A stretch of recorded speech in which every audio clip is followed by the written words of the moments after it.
do JTV, venho hoje trazer uma palavra do livro Bênçãos de Outono, do R.R. Soares. Uma bênção a desfrutar. Não devemos ter pressa, pânico ou medo. 29 de abril. Então, pegaram em pedras para lhe atirarem, mas Jesus ocultou-se e saiu do templo, passando pelo meio deles, e assim se retirou. João, capítulo 8, versículo 59.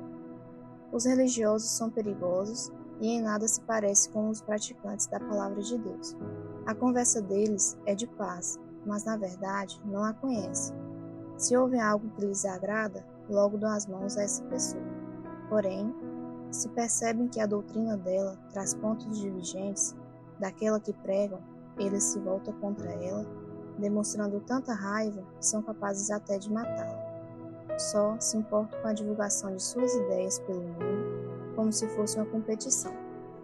A falta de amor a Deus em alguém o fará agir como os facínoras, os quais já se venderam ao diabo para executar a vontade dele. O apóstolo Paulo discorreu sobre eles, dizendo: tendo aparência de piedade, mas negando a eficácia dela, destes afasta-te. 2 Timóteo, capítulo 3, versículo 5. Viver em comunhão com os religiosos fará você se arrepender tremendamente mais tarde. A eles interessa ver a própria igreja, seita ou denominação crescer e as outras afundarem ainda mais. Por outro lado, Jesus usou várias vezes o poder que precisamos aprender a utilizar para o nosso bem. Ficar como se estivesse invisível aos olhos das turbas movidas pelo ódio do maligno. Isso é bem sério. Apesar de falar em nome de Deus, elas podem causar muitos males a quem não pertence ao seu grupo. De certo modo, assemelham-se com as torcidas organizadas dos times de futebol, que não têm o menor pudor em atacar quem torce por outro time. Isso aconteceu em Nazaré, onde Jesus entregou o fenomenal sermão sobre a sua missão. O povo resolveu precipitá-lo do despenhadeiro ao ouvi-lo falar da falta de amor, equidade e temor a Deus. O mestre começou lendo Isaías 61, que falava do ministério que o Pai lhe deu, e isso lhes agradou. No entanto, quando comparou a falta da fé que houve nos dias de Elias e Eliseu, impedindo o Altíssimo de abençoá-los, eles quiseram matá-lo. Lucas capítulo 4, versículo 29. Quando Judas cumpriu o pacto feito com os sacerdotes para entregar o Salvador nas mãos do exército romano, Jesus se deixou prender pelos soldados, porque sabia que aquele era o propósito de Deus, a fim de realizar o plano da redenção. Caso quisesse, Cristo poderia se livrar dos maus judeus, pois tinha poder de sobra. Mas como já havia orado no jardim do Getsemane, entregando-se à vontade do Pai, Marcos capítulo 14, versículo 35 e 36, não se importou com o que fariam com ele. Era o preço a pagar em nosso favor.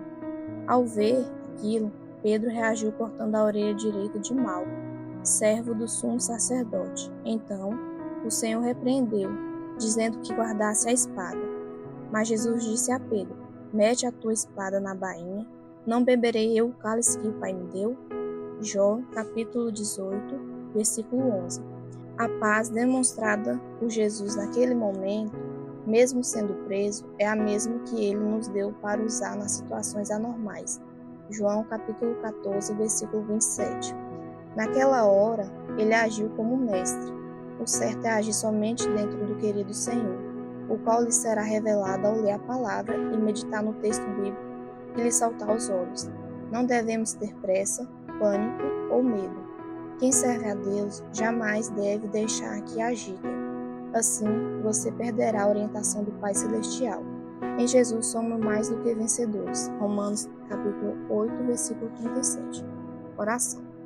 Pai, nosso instrutor nas decisões, não podemos viver longe dos teus planos, mesmo que a morte seja iminente. O teu servo precisa saber que não é ele quem decide como te agradar, que a tua perfeita vontade seja feita, para que sejas glorificado. Não importa as ameaças, a tua obra tem de ser arbítrio na nossa vida, e o teu amor precisa dominar o nosso coração. Andar ao teu lado e cumprir o teu propósito deve nos mover em tudo. Temos sim a tudo que vem de ti, pois chamamos e honramos, Agradecemos pelo poder de orar, a fim de escaparmos do ódio que nos fará mal. Na tua bondade, temos a opção de aceitar o teu bem e rejeitar a maldade do inimigo. Guarda-nos e vivemos dentro dos teus planos, da tua sabedoria e do teu amor. Amém.